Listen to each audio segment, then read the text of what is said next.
ये कहानी है राज और जिया की। इनकी शादी को बस अभी 1 साल ही हुआ था और राज और जिया ने फैसला किया कि इस वैलेंटाइंस एक रात हम होटल में ही बिताएंगे, जो कि उनके गांव के करीब ही बहुत ही एक खूबसूरत जगह पर था। और दोनों लोग कार में बैठकर होटल के लिए निकल पड़े।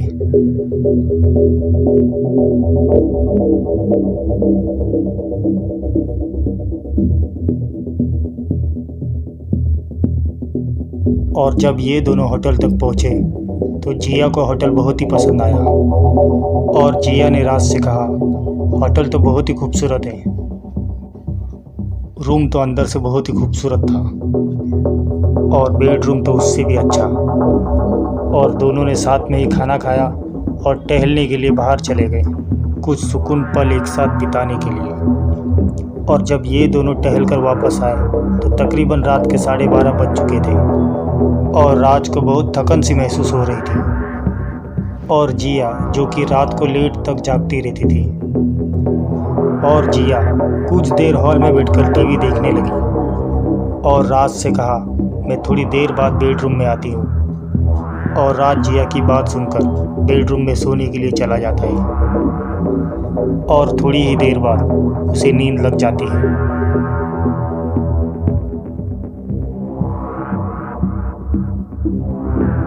और कुछ देर बाद जिया भी बिस्तर पर आ जाती है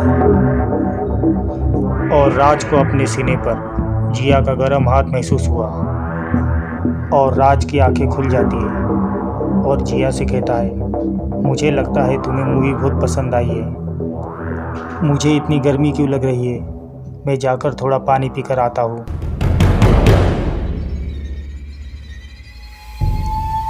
और राज बिस्तर से उठकर पानी पीने के लिए चला जाता है।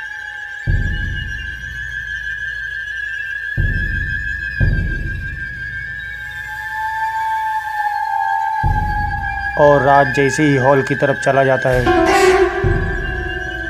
तो क्या देखता है, जिया तो सुकून से हॉल में सोफे पर सोई हुई है और राज की तो मानो जैसे सिट्टी बिट्टी गुम हो जाती है। अगर ये यहाँ है तो मेरे साथ बिस्तर में कौन था। और राज फिर बेडरूम की तरफ आता है। उसने कमरे की लाइट जलाई, लेकिन ये क्या, बिस्तर पर तो कोई भी नहीं था।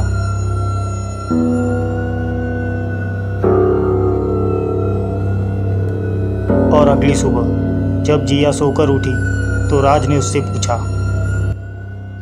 क्या तुम मूवी देखने के बाद रात को बिस्तर पर आई थी। जिया ने कहा, नहीं, मुझे तो पता भी नहीं मुझे कब सोफे पर नींद लग गई। लेकिन तुम्हें क्या हुआ, तुम ऐसे सवाल क्यों कर रहे हो।